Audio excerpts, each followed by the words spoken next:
before I respond to your question, I have a 13-year-old, and one day she came to me. Well, now she's 13. She came to me and asked me, Mom, can you please wait for me so that I grow up to be like you and then we can look like twins? I said, yeah, sure. So I basically looked at her and lied, as if I could stop time, right? So one day I asked her to do my hair, to put hair food on my hair, and she's on my hair, and then she found a gray hair. The look of disappointment on her face. She looked at me and said, Mom, you promised to wait, but you are aging, you've got gray hair. And when she said that to me, we both laughed over it. And I'm thinking to myself, oh, poor child, she actually thought I was going to be able to wait for her until she grew up to be like me, and then we can be like twins, right? But then when I'm relating that whole experience with my child, that's basically the approach some people or some organizations are having in relation to artificial intelligence. They basically want to wait it out to see, okay, let's see how A adopts and how it plays out before we try. Or other people are looking to see how their colleagues play around with these things, who gets burned before I jump in. I feel like we're talking about Apple's strategy here. They've been waiting for the whole of 2024, 2025 to see who's going to win.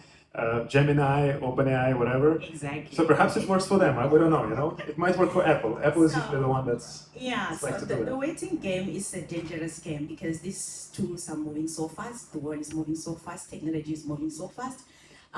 There was a time where waiting could help you adjust faster, but now waiting could actually kick you out of the business. And we always know the famous story of Nokia, how they waited, and today the younger generation have no idea what is Nokia. Many people in this room carry an iPhone. I remember being at a conference somewhere and my phone died. I'm an Android girl, okay? My phone died in that room. Not a single person had an Android charger for me to charge my phone.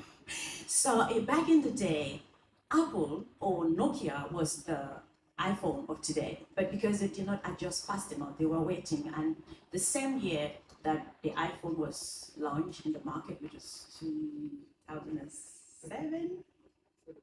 Yes. Yes, it was the same year that the iPhone was launched.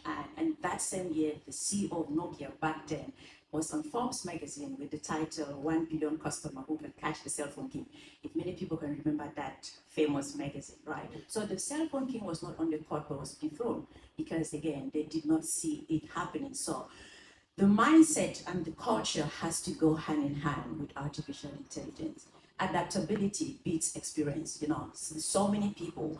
The thing that is going to kill many businesses today is not going to be lack of resources. A lot of organizations have the money. They have the resources. It is just how fast are they adapting to what is changing. And adaptability is not just in tools, but also in culture, in mindset. Sam, I